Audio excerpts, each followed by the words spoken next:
السلام علیکم ورحمۃ اللہ وبرکاتہ۔ میں آج کل مہاراشٹر کے مختلف اضلاع کے دورے پر نکلا ہوا ہوں۔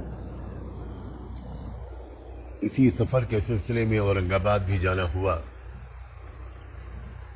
وہاں میری قیامگاہ پر ملاقات کے وقت میں بہت سے حضرات مجھ سے ملنے آ رہے تھے۔ اس میں سے 2 صاحبان بھی تشریف لائے میرے پاس، اور یہ کام فقیر درویش لوگ ہیں، کچھ اسلام کی دعوت کا کام کر رہے ہیں۔ انہوں نے مجھے کچھ کتابچے پیش کیے، میں نے شکریہ کے ساتھ وہ قبول کیا اور رکھ دیا۔ اس وقت تو میں ان پر نظر بھی نہیں ڈال سکا کیونکہ آنے والوں کی قطار لگی ہوئی تھی۔ بعد میں میرے علم میں آیا کہ وہ صدیق دیندار نامی تحریک کے نمائندے اور داعی تھے، اور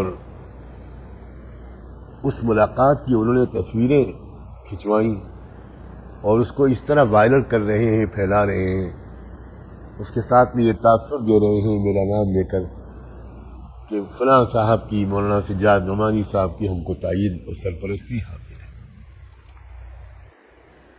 میں یہ بات بہت ہی واضح لفظوں میں کہنا چاہتا ہوں کہ صدیق دیندار فرقے کے بارے میں ہمارے علماء حق کا ایک بہت تحقیقی موقف واضح طور پر سامنے آ چکا ہے۔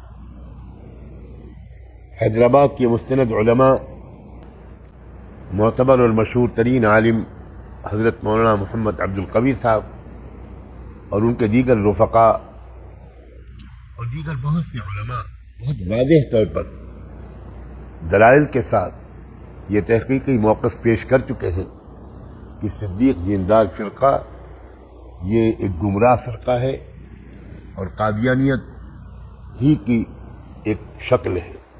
میں سخت الفاظ میں اس بات پر اظہار مذمت کرتا ہوں کہ انہوں نے اس ملاقات، اس مختصر سی 1-2 منٹ کی ملاقات کی تصویروں کو وائرل کیا اور یہ تاثر دینے کی کوشش کی کہ میں ان کا مؤید ہوں۔